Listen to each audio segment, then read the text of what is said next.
오늘 대강제 첫째 주일 우리가 사도행전 22장 22절로 24년 11절을 중심으로 담대한 제문 한 편을 나누고자 합니다. 자, 지난주에 우리가 나눴던 말씀 잠깐 또 살펴보도록 하겠습니다. 자, 지난주에 어떤 말씀이었죠? 자, 바울 사도가 요대 동전을 향해서 간증한 그런 내용을 함께 살펴보았습니다.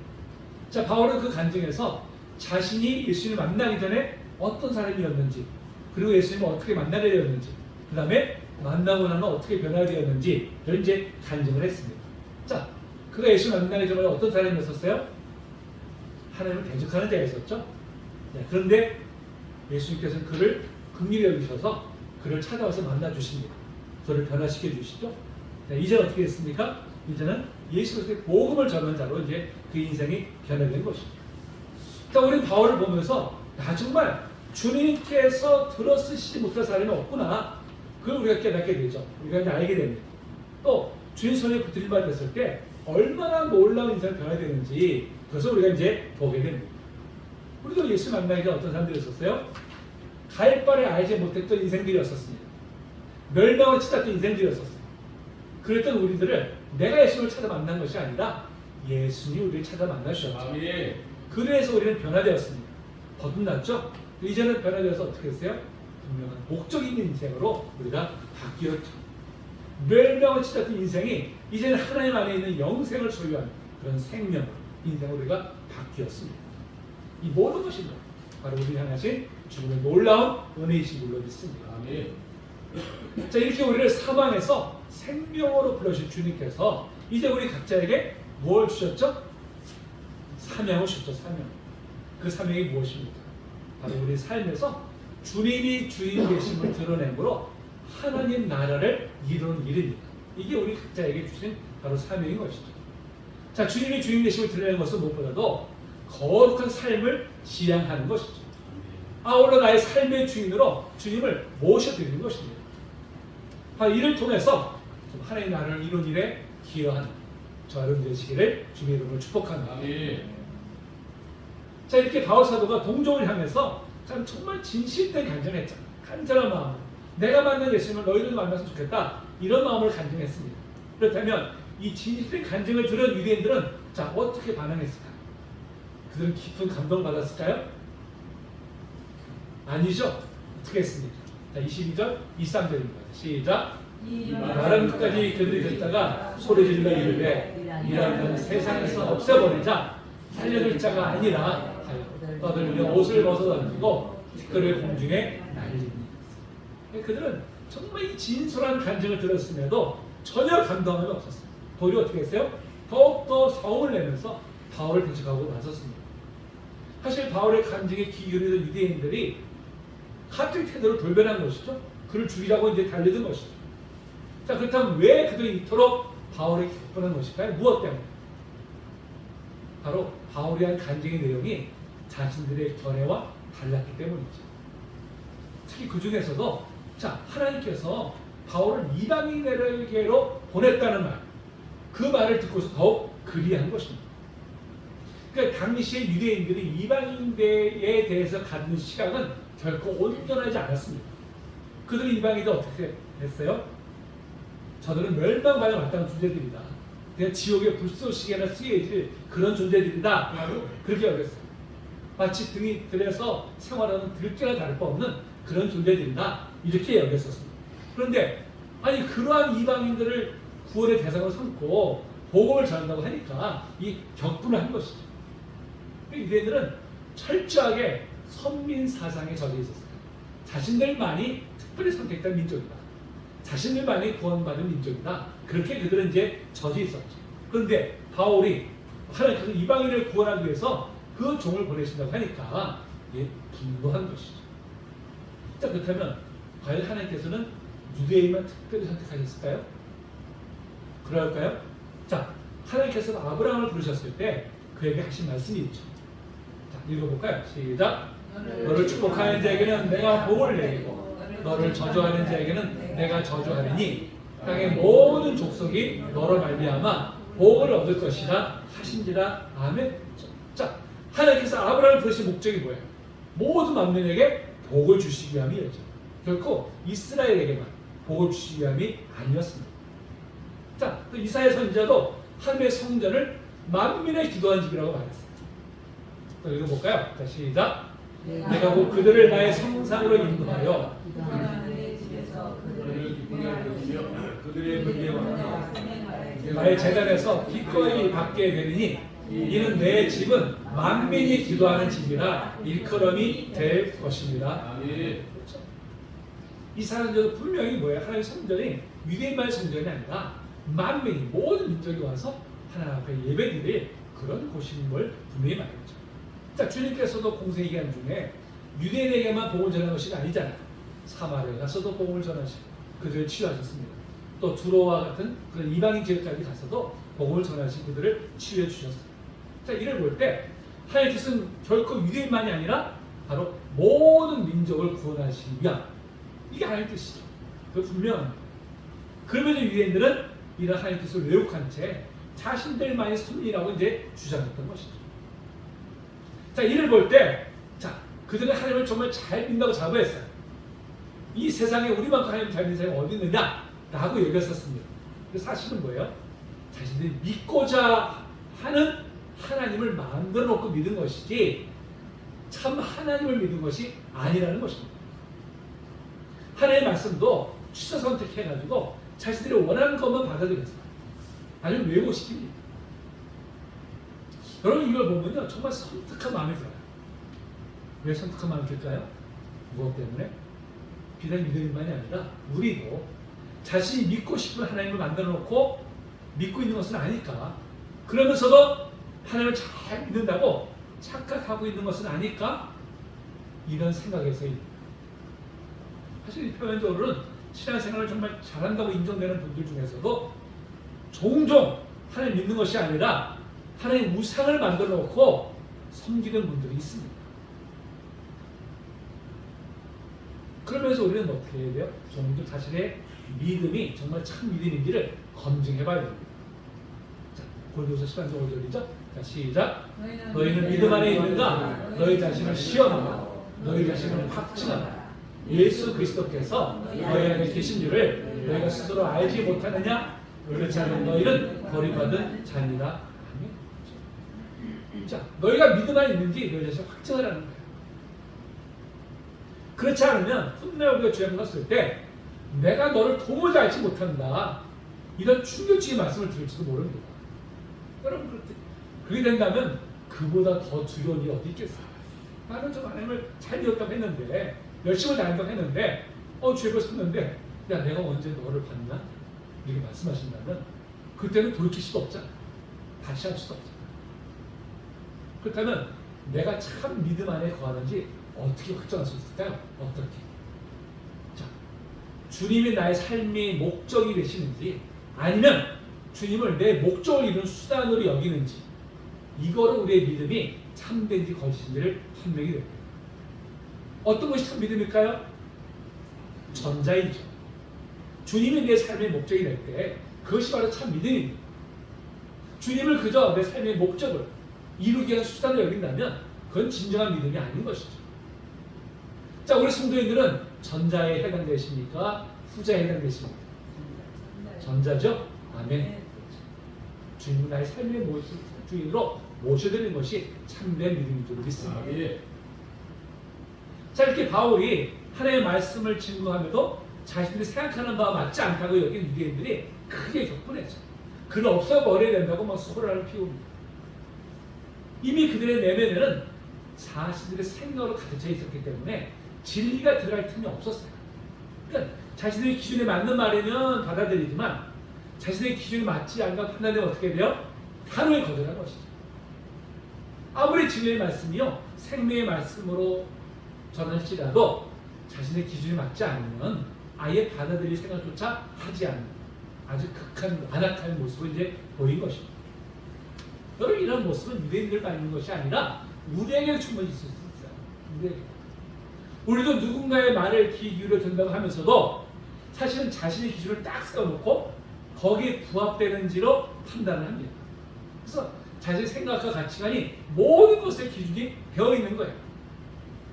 그래서 내 견해가 맞으면 그 사람은 참 좋은 사람이야 이렇게 여기죠. 근데 내 견해가 다르면 어떻게 됩니까? 그 말이 아무리 옳다고 해도요 절대 받아들이지 않습니다. 배척을 하죠. 결국 어떻게 돼요? 진리를 스스로 배척하고 하는 것이죠. 이와 관련된 재미있는 이야기가 하나 있습니다. 자, 하루만 술을 마시지 않아도 목구멍에 가시가 돈다고 생각하는 술꾼이 있었어요. 그런데 하루는 그가 존경하는 은사로부터 책 한 권을 선물 받았습니다. 그 술꾼은 밤을 새워서 그 책을 읽었는데요. 그 책에는 술이 사람 몸에 얼마나 해로운지, 얼마나 독약인지가 아주 자세히 설명되어 있었어요. 네. 자, 이 책을 다 읽은 이 술꾼이 엄청난 충격을 받았습니다. 그래서 그는 굳은 결심을, 어떤 결심을 할까요? 앞으로는 절대로 책을 읽지 않겠노라. 무슨 얘기인지 아세요? 아니, 그게 술이 얼마나 나쁜 건지를 받고 충격 받았으면 어떻게 해야 돼요? 술을 끊어야죠. 술을 끊어야 되는데 그는 어떻게 해요? 책을 읽지 않겠다는 거예요. 내가 좋아하는 술을 왜 끊어? 지어낸 이야기지만 여러분 이 모습 사실은 우리의 모습일 수 있다는 점을 알아야 됩니다.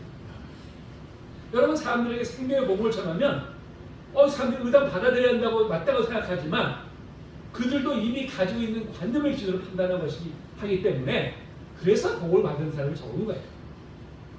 그래서 그것만 사람이 적은 것입니다. 그런 면에서요 우리가 마음을 열고 이 복음을 받아들이는 게 얼마나 놀라운 일인지 모릅니다. 내가 한 것일까요? 아닙니다. 주님께서 우리의 마음문을 열어주셨기 때문이죠. 나의 나 된 것은 오직 그래서 주님의 은혜인 줄로 믿습니다. 여러분 그렇기 때문에 우리는 어떻게 해야 돼요? 열린 마음을 가져야 돼요. 열린 마음. 딱 닫아놓고 내 기준을 가지고 모든 걸 판단하려고 하는 생각을 내려놔야 됩니다. 그리고 우리는 무엇보다도 질문할 줄 알아야 돼요. 질문. 자, 여러분 무슨 말이든 다 거부하는 것도 문제지만요. 무슨 말이든 아멘하며 수용하는 것도 문제입니다. 그래서 우리가 가져야 될 자세를 우리는 베레아 사람들에게서 우리가 배우게 되죠. 자, 베레아 사람들이 바울로부터 보험을 들었을 때 그들이 어떻게 했어요? 은혜를 받았지만 그것을 그치지 않았습니다. 무조건 아멘만 하지 않았죠. 어떻게 했어요? 말씀 읽어볼까요? 자, 시작. 베레아에 있는 사람들은 데살로니가에 있는 사람들보다 더 너그러워서 간절한 마음으로 말씀을 받고 이것이 그러한가 하여 날마다 성경을 상고함으로 어떻게 했어요? 이것이 그러한가? 이것이 그러한가 했다는 것은 뭐예요? 곧 질문했다는 것입니다. 은혜로 말씀을 받지만 이 말씀이 참 진리인지를 묻고 또 물었다는 뜻이죠. 그럼 이렇게 할 때 우리는 참 진리와 거짓을 분별할 수 있는 능력을 가지게 되죠. 참 진리라는 우리가 거하게 되는 것입니다. 그래서 나와 다른 견해를 우리가 배척하지 않고 관용하는 자세를 가지되 바로 바레아 사람들처럼 이것이 그러한가 질문함으로 우리가 이것을 분별할 수 있는 능력을 길러야 됩니다. 그래야 우리가 참 진리 안에 거하게 될 줄로 믿습니다. 이렇게 바울의 말을 처음에는 경청한 듯 하다가 태를 돌면해서 죽이겠다고 이 소동을 피우는 유대인들을 보면서 천부장은 이제 바울을 영내로 데려가라고 이제 명령을 합니다. 그리고 그를 채찍질 해가지고 신문하라고 명하죠. 그러니까 유대인들이 이렇게까지 그를 죽이고자 하는 데는 이유가 있을 거야. 이렇게 이제 생각했기 때문이죠. 그래서 이제 백부장이 바울을 이제 갈줄로 다 묶으려고 합니다. 그때 바울이 로마 사람인 나를 어떻게 이렇게 죄도 정하지 않고 채찍질 할 수 있느냐 하고 이제 다그치죠. 그래서 백부장이 뭐 소리치게 놀랍니다. 그래서 총장이 이를 가서 고해요. 로마법은 당시 로마법은요. 이 로마 시민에 대해서는 정식 재판을 통해서 범죄 사실이 입증되고 형이 확정되기 전까지는 채찍질이나 매질을 엄히 금하고 있었어요.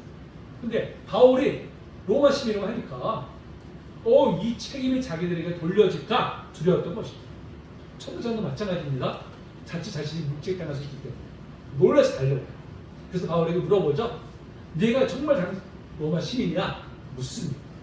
바울이 자신이 로마 시민임을 이제 확인을 해주죠. 자, 그렇다면 바울은 어떻게 로마 시민권을 보유할 수 있었을까요? 어떻게? 자, 당시 로마 시민이 아닌 사람들이 로마 시민권을 보유하는 방법은 두 가지 있었어요. 하나는 뭐냐? 로마 제국에 혁혁한 공을 세우는 것입니다. 또 하나는 고위 관리들에게 뇌물을 주고 시민권을 사는 거예요. 두 가지 방법이 있었습니다. 근데 바울은 태어나면서부터 시민권을 보였다는 것을 볼 때 아마 그의 선대에서 로마에 혁혁한 공로를 세워가지고 시민권을 보였던 것으로 짐작을 할 수 있습니다. 그렇다면 자, 당시 로마 시민권을 가졌다는 것을 어떻게 증명할 수 있을까요? 어떻게? 오늘날 우리가 대한민국 국적을 가진 것을 뭘로 증명합니까? 주민등록증이나 뭐 여권이나 이런 걸 우리가 증명하잖아요. 우리는 과거에 고려시대 때부터 호패라는 제도가 있어서 호패. 그래서 그 만 16세 이상 된 남자들에게 호패를 지급합니다. 호패를 항상 차고 다녀가지고 자신의 신분을 증명을 했었어요. 그런데 당시 로마 제국에서는 이런 제도가 없었습니다. 자, 그럼 어떻게 로마 시민을 증명할 수 있었을까요? 자, 이것이 없다 보니까요. 당시 당사자인 자신이 내가 로마 시민이야 라고 말하면 그걸 그 말 그대로 그냥 인정해 줬어요. 그러면 그럼 거짓으로 로마 시민권자가 아닌데도 나 로마 시민권자야 라고 얘기할 수 있잖아요. 근데 당시 로마법이 만약에 로마 시민이 아닌데도 로마 시민이라고 참칭하게 되면 극형에 처했어요. 목을 그냥 죽여버렸어요. 그만큼 무서운 형벌로 다스렸습니다. 그렇기 때문에 그것이 무서워서 감히 로마 시민권자라고 참칭하는 사람이 없었습니다. 그러니까 바울 사도가 지금 내가 로마 시민이라고 말하는 것도 어떻게 해요? 이게 진실된 거구나 하고 그냥 그대로 이것을 받아준 것입니다. 자, 그렇다면 왜 바울은 지금에서야 자신이 로마 시민권을 가지고 있음을 말하는 것일까? 사실 지금껏 유럽과 아시아 지역을 다니면서 복음을 전할 때 얼마나 많은 고초를 겪었습니까? 진작에 자기가 로마 시민권자임을 밝혔다면 그런 고초를 겪지 않고 복음을 전할 수 있었을 텐데 왜 지금까지 한 번 이를 밝히지 않는 것일까요? 무엇 때문에? 자, 물론 전에도 딱 한 번 로마 시민권자임을 밝힌 적이 있었어요. 바로 빌립보에서 귀신이 들린 여자를 고쳐주었다가 이제 고발을 당하죠. 그래도 무수한 매를 맞고 감옥에 갇혔을 때예요. 근데 이때도요, 고초를 겪지 않으려고 밝힌 것이 아니라 매를 맞고 감옥에 갇혔다가 풀려 나올 때에야 비로소 자신이 로마 시민권자임을 밝혔습니다. 우리 같으면 얼마나 일을 밝혀가지고 고초를 면하는 길을 선택했을 텐데 바울은 그러지 않았던 거예요. 자, 그 이유가 무엇일까요? 그 이유. 자, 바울은 예수를 만나고 난 후에 자신이 그토록 추구했던 모든 것들을 어떻게 했어요? 배설물로 여겼습니다. 높은 혈통이나 높은 학식이나 명예 등을 자랑했었는데 예수를 만나고 나니까 이 모든 것이 다 헛된 것임을 깨닫게 된 것이죠. 그래서 어떻게 해요? 배설만 갖다가 고백한 것이죠. 자, 빌립보서 3장 8절 말씀입니다. 시작. 또한 모든 것을 해로 여김은 내 주 그리스도 예수를 아는 지식이 가장 고상하기 때문이다. 내가 그를 위하여 모든 것을 잃어버리고 배설물로 여김은 그리스도를 얻고 아멘. 자, 이렇게 모든 것을 배설물로 여겼다는 것은 무엇을 말할까요?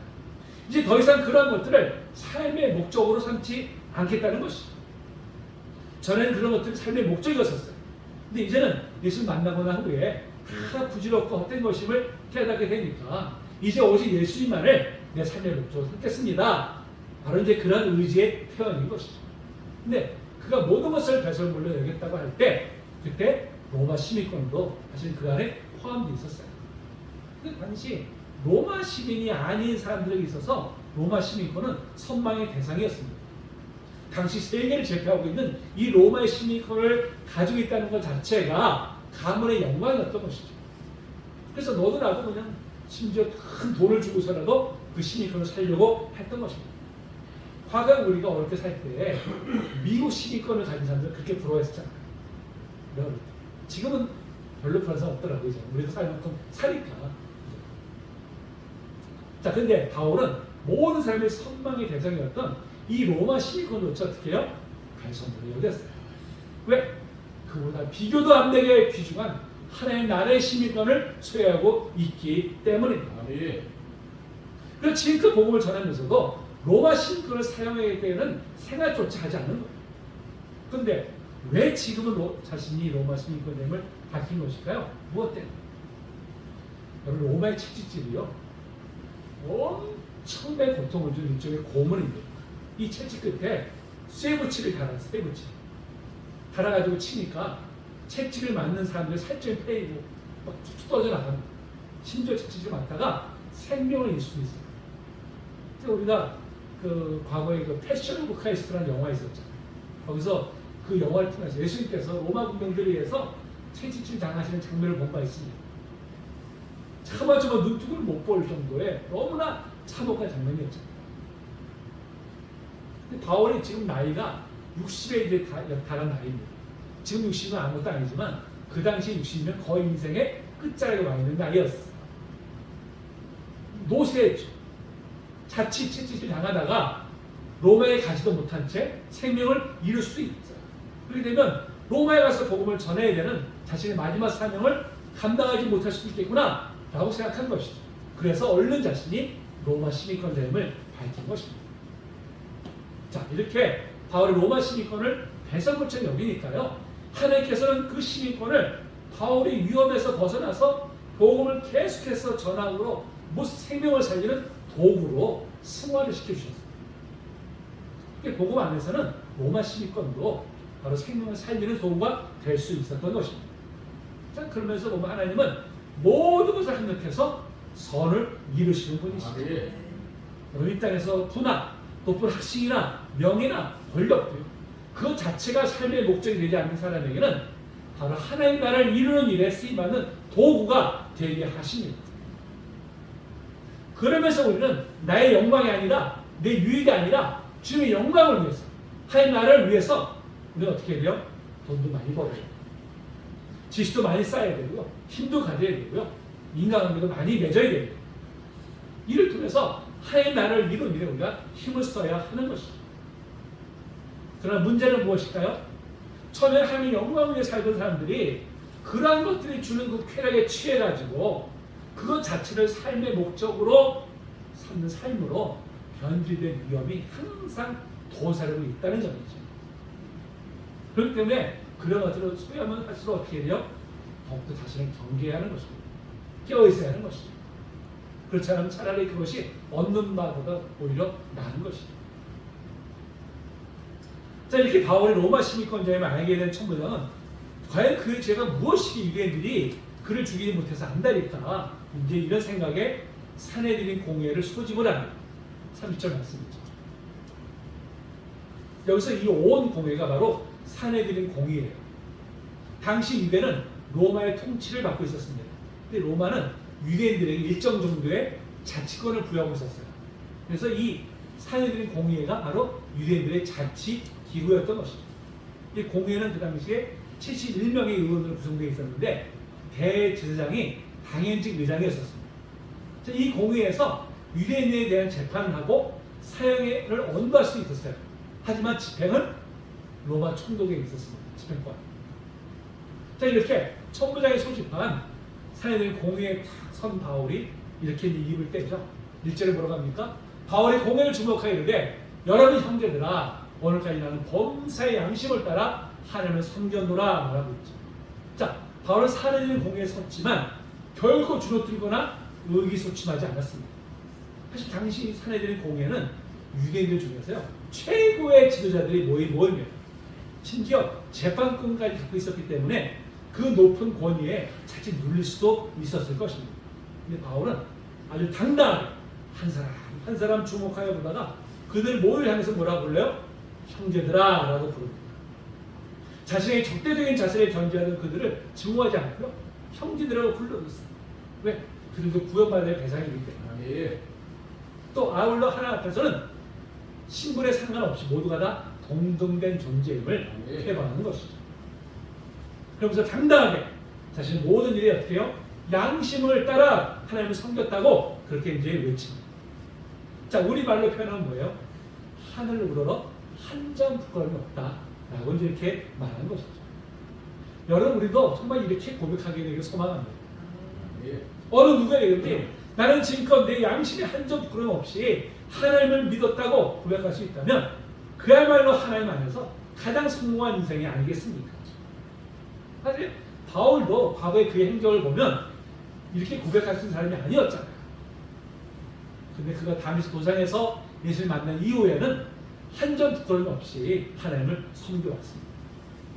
우리도 과거에 어떠하든지 오늘 우리에게 주어진 날과 이후로 우리가 양심에 한 점 부끄러움 없이 하나님을 섬겨하는 거라고 당당하게 고백할 수 있습니다. 저희 여러분 되시기를 소망합니다. 네. 그렇게 살아야죠. 그 살아야지 우리가 힘을 써야 되죠. 네. 자, 바로 이렇게 말하니까요. 대제사장인 아나니아가 바울의 옆에 있는 사람에게 그 입을 치라라고 이제 명합니다. 이 당시 대제사장이 아나니아였는데 주 47년에서 58년까지 이제 대제사장으로 있었던 사람이죠. 유대 역사에 했던 요세푸스의 기록에 의하면 이 아나니아가 아주 탐욕스럽고 아주 포악한 사람이었다고 해요. 그러나 성전에 드린 11조를 횡령을 했어요. 자기 개인 재산을 착복도 하고요. 정적에 대해서 폭력을 행사하고 심지어 암살까지 자행했다. 아주 그런 잔인한 사람이었습니다. 하나님의 대장이라고 하지만 실제로 오히려 하나님을 이용해서 자기 이득만 챙기는 악독한 정말 종교 장사꾼에 불과했던 사람이었죠. 그 아나니아가 바울에게 있던 사람들에게 바울의 입을 치라고 명합니다. 입을 치라는 건 뭐예요? 더 이상 들을 가치가 없다는 거예요. 아주 가장 모욕적인 그런 말이었습니다. 그때 바울이 자 그를 향해서 뭐라고 외칩니까? 시작. 바울이 입에 배치란 담이여 하나님이 너를 치시리라. 내가 법대로 심판한다고 앉아서 율법을 어기고 나를 치라 하느냐 하리. 자, 회치한 담이라는 표현은 바로 예수님께서 유사한 표현을 하신 적이 있죠. 자, 어떻게 표현했을까요? 예수님께서 화해심을 외식하는 서기관들과 바리새인들이요 회치한 무덤 같은 겉으로는 아름답게 보이나 그 입 안에는 죽은 사람의 뼈와 모든 더러운 것이 가득하더라. 당시 유대의 장례 풍습을 보면 이 무덤을 안치하잖아요. 그 겉에다가 회치를 했어요. 그래서 아름답게 보이려고. 근데 그 안에 어떻습니까? 죽은 뼈로 인해서 악취나죠. 진동하는 그런 냄새가 납니다. 예수 이렇게 말씀하신 건 뭐예요? 당시 종교 지도자들이 겉과 속이 다르다는 거예요. 그런 위선을 지적하면서 회치한 무덤 같다고 하신 것이죠. 그러면서 바울도 겉으로는 아주 하나님의 대장으로서 아주 거룩한 모습을 보이지만 속으로는 탐욕에 젖어가지고 온갖 불법을 행하는 이 아나니아를 향해서 회치한 당 같다고 이제 한 것이죠. 자, 그러니까 그 옆에 있는 사람이 바울에게 야, 네가 하나님 대장을 욕하느냐? 책망을 하죠. 그랬더니 바울이 그가 대장이 알지 못했다 라고 대답합니다. 자, 이 두 가지 견해가 있는데요. 이거는 당시 공회가 긴급히 소집되다 보니까 대장이 의복이 있잖아요. 그걸 미처 갖춰 있지 못한 거예요. 그러다 보니까 그걸 대장이 알지 못했다. 이렇게 보는, 그래서 이제 알지 못했다고 얘기한다는 견해와 또 하나가 뭐냐. 자, 이 대장이면 이렇게 율법을 어기고 폭력을 명령할 리가 없다. 그런 취지로 풍자적으로 조소하며 그 알지 못했다고 말한 것이다 라고 보는 견해입니다. 저는 후자를 두 번째로 봅니다. 대제사장은 당시에 신명기 율법에도요 죄를 정하려면 적어도 두세 사람의 증인이 있을 때 그 죄를 정할 수 있다고 분명히 명명되어 있습니다. 근데 지금 대제사장의 아나니아가 어떻게 해요? 그런 재판 절차도 없이 그냥 그 입을 치라고 명하는 거예요. 법을 어기는 거죠, 대제사장님 스스로가. 그러니까 그런 그가 대제사장일 리가 없다는 거예요. 그런 사람이 가치가 없다는 것이죠. 그래서 이렇게 이제 말하는 것으로 보여집니다. 그리고 이제 공회를 향해서 나는 바리새인의 아들로서 부활로 인해서 신문한다 라고 이제 외칩니다. 이 당시 공회가 바리새파와 사람들과 사두개파 사람들과 이렇게 해서 또 장로들로 이렇게 구성이 되어 있었어요. 그 당시 바리새인들은 부활과 천사와 영과 하나님의 섭리를 다 믿었습니다. 그런데 사두개인들은 이를 다 부정했어요. 그 사두개인들은 성경도 구약 성경 중에서도 모세오경만 그들은 인정했을 뿐이에요. 그 사두개인들은 내세를 부정했습니다. 사람 죽으면 끝이라는 거예요. 그러니까 현실 세계만 중요하다는 거예요. 자, 내세를 부정하고 현실 세계만 중요하게 여긴다면 어떤 일이 생길까요? 오직 권력과 탐욕을 채우는 일에 이제 몰두를 한 것이죠. 그러한 사두개인들 당시에 제사장직을 다 독차지하고 있었어요. 그러니까 종교의 이름으로 자신의 배를 부르는 집단이 바로 이제 사두개파였던 것이죠. 근데 바울의 이 말에 갑자기 바리새인과 사두개인들 사이에 큰 분쟁이 일어납니다. 바로 이 부활의 문제가 이제 분쟁의 초점이 된 것이죠. 서로 막 갑자기 바울을 향해서 대적하는 사람들이 서로를 향해서 서로 이제 대적하는 그런 장면이 벌어진 거예요. 이를 지켜보던 천부장이 자칫 이러다가 바울이 찢겨질까봐 염려가 되어서 다시 영내로 이제 데리고 들어가죠. 다시 바울은 로마 군대의 그 찬찬 감옥에 이제 갇히게 되는 것입니다. 아까 말씀드렸죠. 바울이 이제 60이 낮은 나이에 노쇠에 있습니다. 이런 모든 과정이 어떻게 해요? 결코 녹록지 않죠. 몸과 마음이 지쳐갑니다. 영도 지쳐가죠. 과연 로마 제국의 심장부의 로마에 들어가서 복음을 전할 수가 있을까? 이러다가 내가 여기서 생을 마감하는 것은 아닐까? 뭐 지금 근심 어린 마음으로 차가운 감옥바닥에 이제 주저앉아 있었습니다. 그러다가 지쳐 잠이 들었어요. 그때 놀라운 일이 일어납니다. 어떤 일일까요? 자, 11절 시작. 그날 밤에 주께서 바울 곁에 서서 이르시되 담대하라. 내가 예루살렘에서 나의 일을 증언하는 것 같이 로마에서도 증언하여야 하리라 하시니라. 지쳐 낙심한 채 쓰러져 잠이 든 바울에게 주님께서 나타나신 거예요. 그리고 그에게 뭐라고 말씀하십니까? 담대하라, 격려하시죠. 반드시 내가 로마에서도 주님의 증인이 되어서 복음을 전해야 될 것이라고 이제 말씀해 주셨습니다. 쓸쓸히 아무도 없이 홀로 감에 갇혀 있던 그에게 결코 혼자가 아니라 주님이 함께하고 계심을 보여주신 것이죠. 그리고 그가 마지막까지 주님이 주신 사명을 완수할 것임을 이제 말씀해 주셨습니다. 여러분, 얼마나 큰 위로와 힘이 되었을까요? 홀로 이 모든 고난을 헤쳐나가는 같은 그런 상황에서 낙심에 주저앉아 있던 그에게 주님 여전히 함께 하심을 깨닫는 것보다도 더 큰 위로는 없을 것입니다. 바울의 일을 통해서 앞으로도 계속해서 그에게 닥치는 환난 중에도 소망을 잃지 않고 믿음의 경주를 계속해서 나아갈 수 있는 힘을 얻게 되었습니다. 이렇게 고난 중에 있는 바울에게 나타나셔서 내가 너와 함께하니 담대하라 격려하신 주님은 바로 저와 여러분과도 함께하여 주시면서 위로와 힘을 주십니다. 아멘. 자, 주님이 저희들에게 승천하시기 전에 마지막 뭐라고 약속하셨어요? 자, 시작.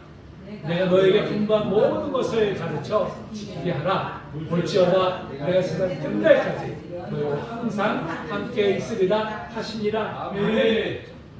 사망 것을 이기신 주님께서 세상 끝날까지 항상 함께 계시겠다고 아멘. 약속하셨습니다. 이 약속은 비단 예수님 승천을 목격한 제자들만이 아니라 그 위에 모든 예수님을 따르는 제자들에게도 동일하게 주신 약속의 말씀이죠. 아멘. 이 말씀대로 주님은 지금 우리와 함께 하시죠. 아멘. 같이 인도해 주시고 우리가 힘을 주십니다. 아멘. 때때로 주님이 보이시지 않는 같은 그런 상황에서도요, 주님은 분명히 우리와 함께 하여 주십니다. 아멘. 여러분, 사망을 깨뜨리고 부활하신 주님이 우리와 함께 하신다는 것보다 더 큰 위로가 어디 있겠습니까? 아멘. 더 큰 격려가 어디 있겠습니까? 아멘. 오늘부터 우리가 성탄절까지 대강절을 지킵니다. 대강절 주님께서 우리를 구원하시기 위해서 이 땅에 육신에 오신 것을 기억하며 다시금 또 재림지로 오실 때 우리를 완전한 구원으로 인도하실 것임을 대망하는 그런 절기죠. 그럼 주님은 우리와 영원토록 함께 있기 위해서 이 땅에 놓으셨습니다. 아멘.